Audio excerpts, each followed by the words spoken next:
Hey YouTube, what's going on? It's February, late February actually, 2017. It's still kind of chilly out, but man, it is warm compared to the last few years, and it's actually very warm out here. I do believe it's probably in the 40s, low 40s, um, but it really should be much colder where I live. And so I think the trees are even confused. Some of them are trying to like figure out if they should go ahead and start getting ready for spring or not. And we're not that far away. In about a month, we should probably start seeing some things started to full back out. But this video is about your level of preparation and where you are. There's a lot of times that we get so far in our preps, um, but we stop. And you might want to really ask yourself why you stopped. I mean, it could be a money issue and a time issue, but what I've noticed is that rarely are those the real reasons. We typically just don't make it a priority anymore. And the biggest excuse that I hear is, well, I'm more prepared than those around me, so why do I need to even push it any further? Uh, well, the thing is, though, if you don't have what you need, you don't have what you need. Can you imagine halfway through an emergency?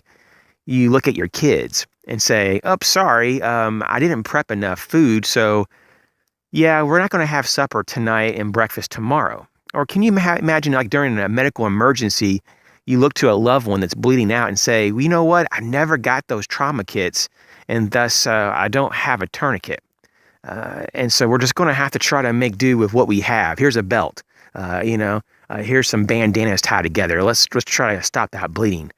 Um, there is a point, though, that you just have to look at the reality that sometimes you need certain things, and some things are definitely preferred over others.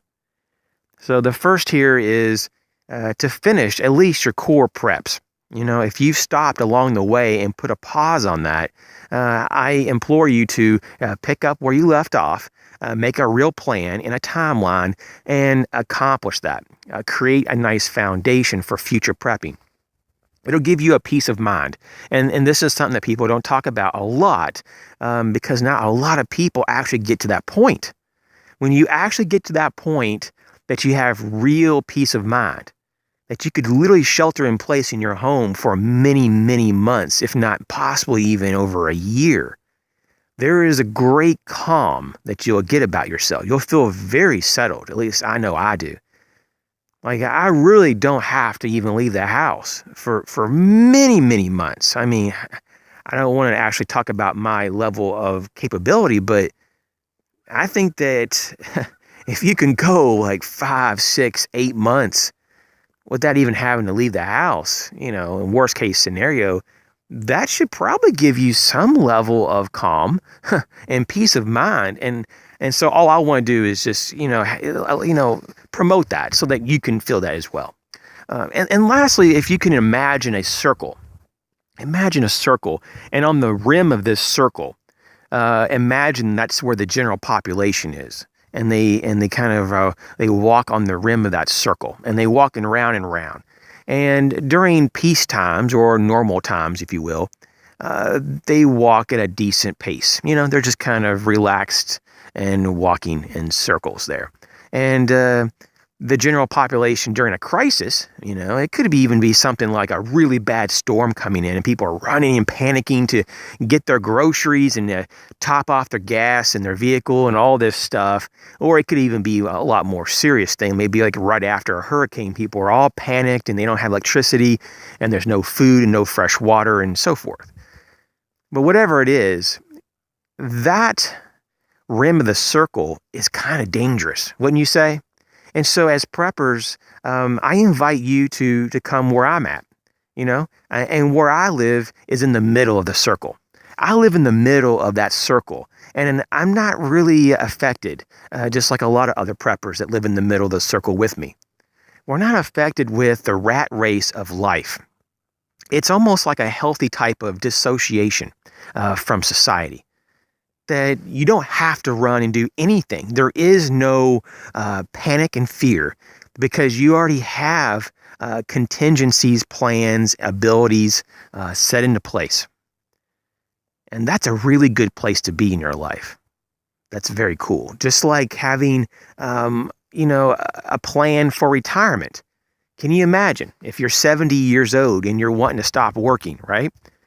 But you never saved for retirement.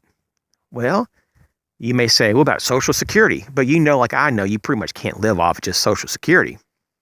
So what's the options? Well, you have to basically still work. That's pretty much all I can think of. You have to work or live at a level that may not be what you would even consider acceptable, So this is the same thing with prepping. You have to look at what your needs are and how you're going to fulfill them in advance. Because when the time comes and you need them, you can't just be sitting there going, yeah, I really could have used a larger first aid and trauma kit. And it's a real shame I don't have that. Or, a real simple one again, food. Darn, I wish I put back a few more months worth of food because my neighbors over there are starving and I can't go to bed at night with the knowledge that those kids are starving and here I have all this food. Some people will have problems with dealing with a lot of this.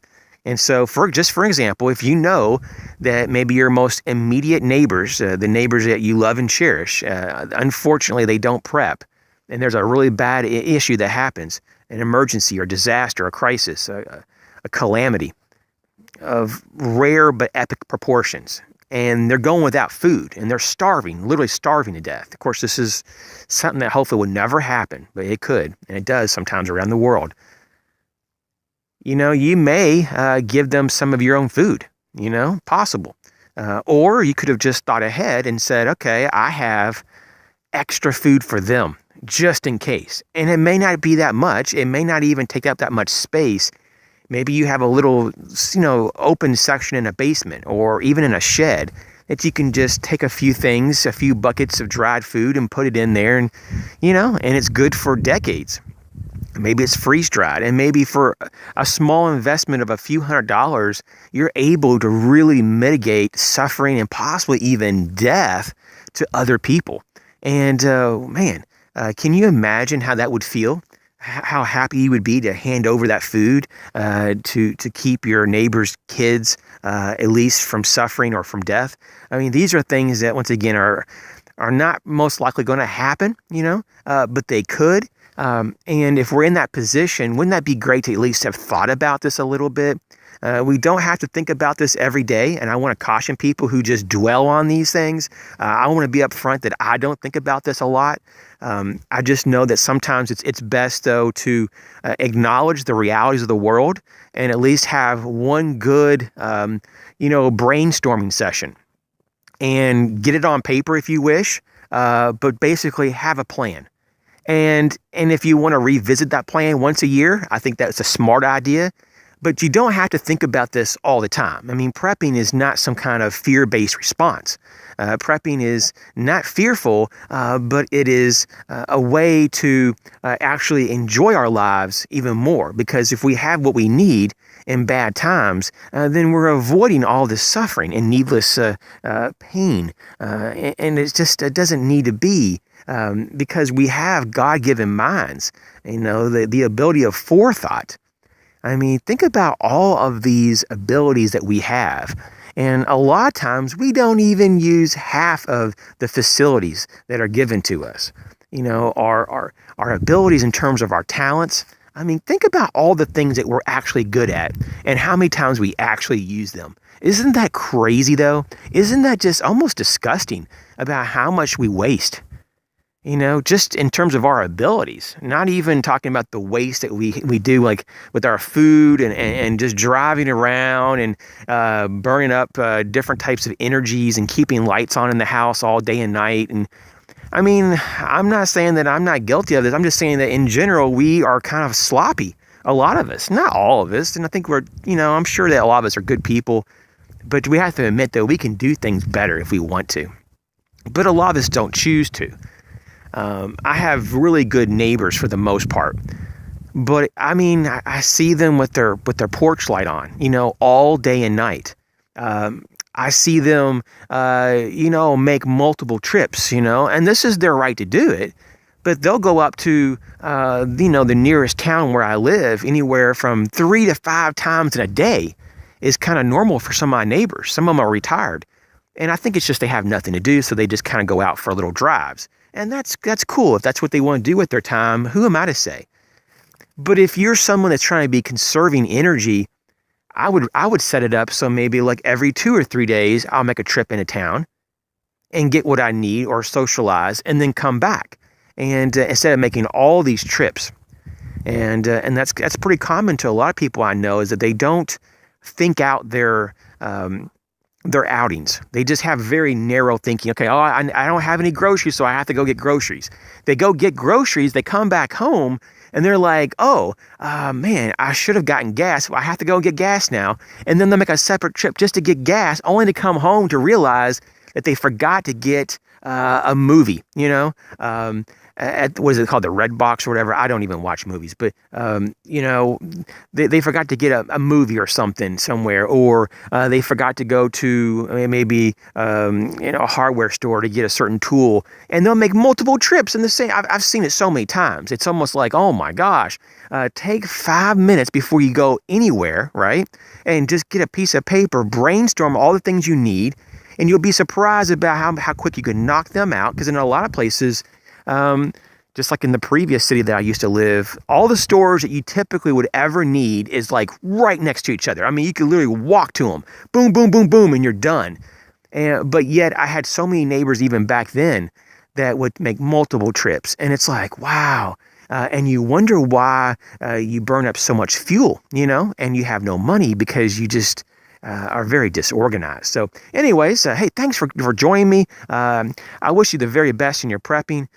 And I'm really impressed by a lot of people on here. I think you guys are doing great on your level of preps. Keep moving to get your foundational preps if you haven't had it, that finished yet. Move in that direction so you can get that finished and feel that beginning sensation of peace of mind. Everyone be well. Catch you later.